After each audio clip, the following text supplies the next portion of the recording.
Roundheads and Cavaliers, the English Civil War. Whose blood stains the walls of our towns and defiles our land? Is it not all English? Bulstrode Whitelock, 17th century lawyer, writer and parliamentarian.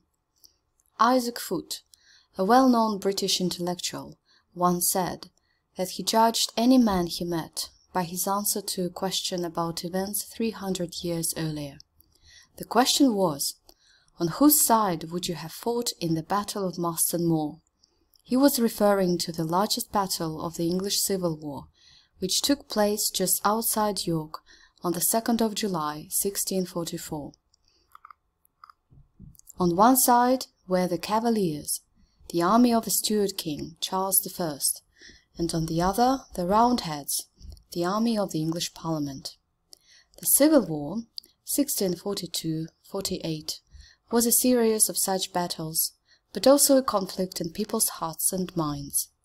It climaxed with the execution of the king and the creation of the only republic the country has ever had.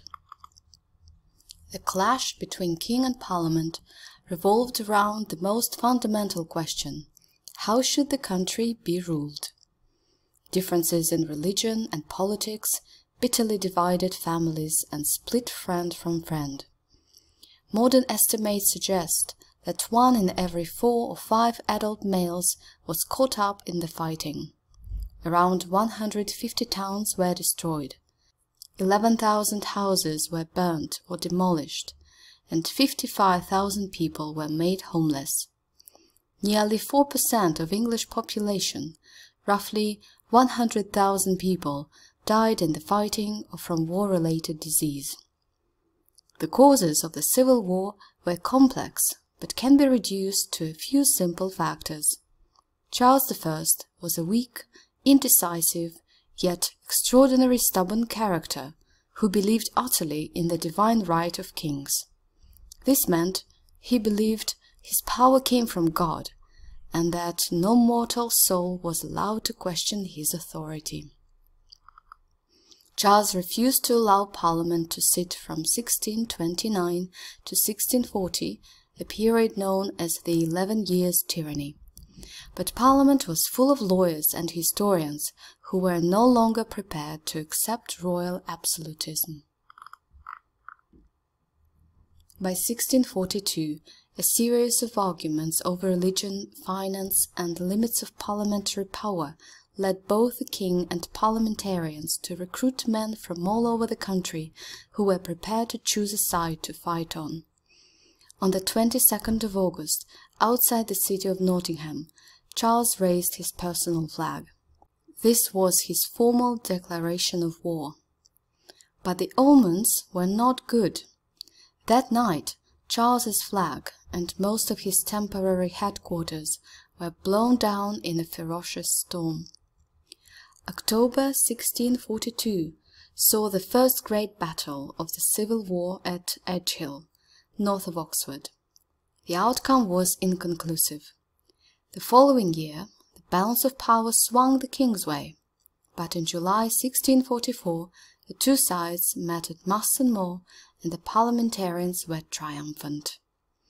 After the battle, the plain-spoken commander of the parliamentary cavalry, Cromwell, boasted that God made them as stubble to our swords. This gentleman farmer was becoming the inspirational figure of the parliamentary cause. Cromwell was a deeply committed Puritan with a revolutionary approach to recruiting men. He was uninterested in their social background and simply wanted plain, honest men who had the root of the matter in them. The Puritan religion was the inspiration behind the new model army, a 22,000-strong professional fighting force that Cromwell and the parliamentary commander Sir Thomas Fairfax created in the spring of 1645.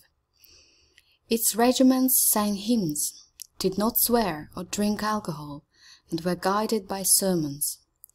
Royalists mocked the new model army soldiers for supposedly bending their heads constantly in prayer, but the sober discipline and religious certainty brought dramatic results.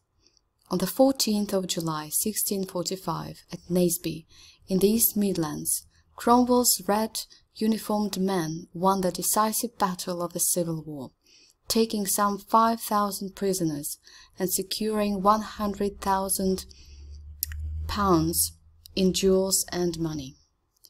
Worst of all, from Charles's point of view, the Roundheads also captured private letters from the king, which revealed he was plotting to hire foreign soldiers and to repeal the laws against Roman Catholics. For Cromwell and his fellow Puritans, this was the ultimate betrayal. It was proof that the king could not be trusted. Charles surrendered to a Scottish army in 1646, but his endless plotting restarted the conflict in 1648. The outcome was the same as before, but this time the personal consequences were fatal.